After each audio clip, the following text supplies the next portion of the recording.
Monica Nyman's here. She is the senior nutrition educator for the St. Louis Dairy Council because our regular little girl had a baby. Good morning, Monica.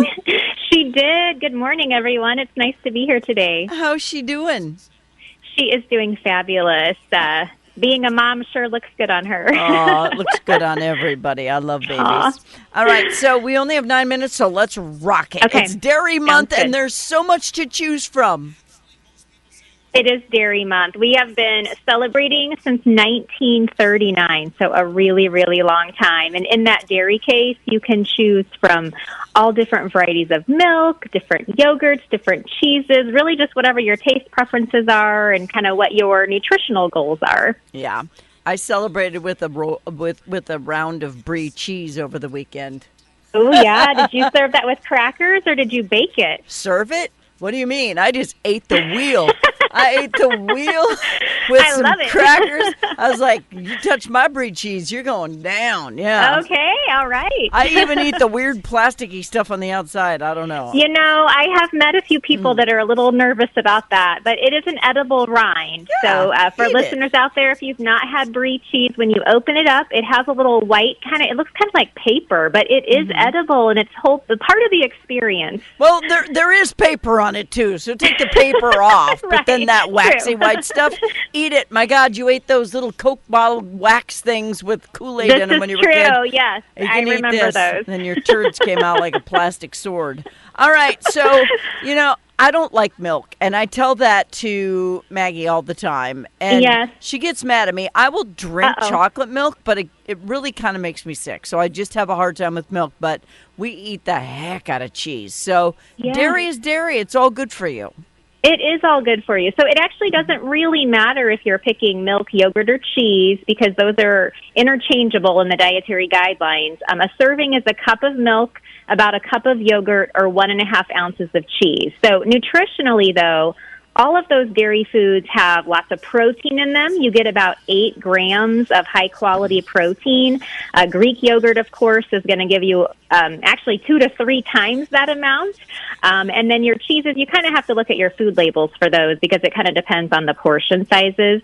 But dairy foods also give you calcium, and that's really important to maintain strong bones, especially as we get older, especially women. So maintaining those calcium needs throughout the lifespan can really help prevent osteoporosis. A lot of people don't know that you build your bones when you're younger, but then you have to preserve them as you get older. So calcium is super important. The dairy food group also has vitamin D and potassium, and actually Americans are not getting enough of those. And so if you're just making an effort to get your 3 servings of dairy in, it really does kind of check mark all those different boxes of some of those really key important nutrients that we need just to function on a daily basis. Our bodies are fascinating, but we have to treat them well and feed them with really good food to kind of fuel ourselves and to stay healthy. That's the goal. Just about my entire generation had an eating disorder when they were young, so our bones are screwed. So we're eating extra cheese now.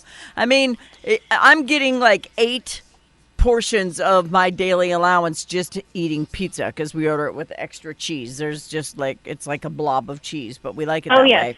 But that's the only way to eat it. Why do you all keep pushing Greek yogurt? That is the most disgusting substance on the face of the earth. What about Yoplait? I mean, just vanilla yogurt.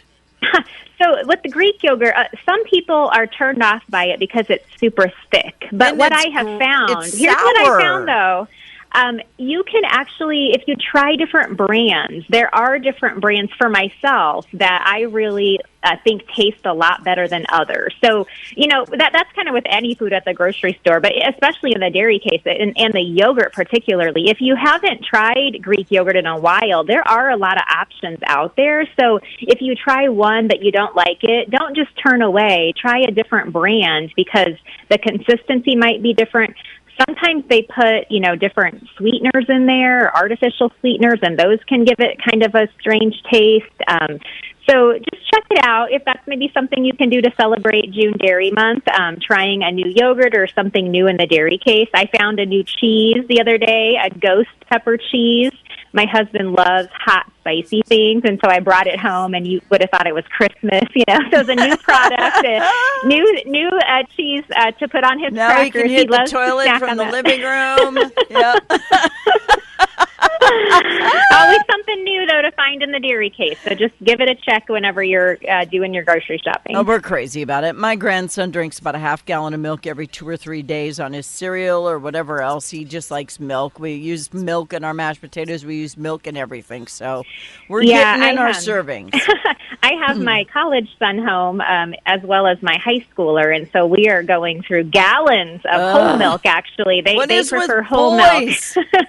What is with boys and milk? Yes, so it's like every time I turn around, it's like I have to go back to the grocery store to get more food because I'm not used to having, him home. So yeah. Well, we always have milk in our fridge, and we always have vanilla yogurt because he says, "Now I'm hungry." 5 seconds after he ate a giant spaghetti dinner, and I'm like, "Get in the fridge. There's some yogurt." That's what you get. All right. So before we run out of time, I've got a minute and a half. Let's hit that fabulous recipe you guys always have. Yes, so we have a recipe called a watermelon whip, and so this is it's an interesting recipe. I like to kind of share different things that people haven't tried before. So Greek yogurt's in it, everybody. Only a half a cup. Okay. Only a half a cup, okay? So you're going to blend that, though. You're going to blend the Greek yogurt with a little bit of milk of your choice, a little bit of lemon juice, a little bit of honey, and you're going to freeze some watermelon. You're going to dice it into half-inch cubes and freeze it for only about 2 hours and add some mixed berries. So the mixed berries are going to kind of give it a little bit more flavor and sweetness. Mm-hmm. All that goes into a blender, blend it up, and you're going to serve it immediately. And it's a really fresh summer treat. Again, that's called a watermelon whip. It is available on our website, which is stldairycouncil.org. Perfect pool treat, Serve that in little cups by the pool. Everybody's happy. Yes. Yeah. Clean up your own mess, though. That drives me crazy. All right. Monica Nyman, pinch hitting from my little Maggie who had a baby. She's the senior nutrition educator at St. Louis Dairy Council, celebrating Dairy Month. Make sure you go check out their entire website, not just for the watermelon recipe, but also for others as well. They always have really good stuff, and I try most of them. Monica, thank you. You're welcome. Have a great day. You too. Bye-bye.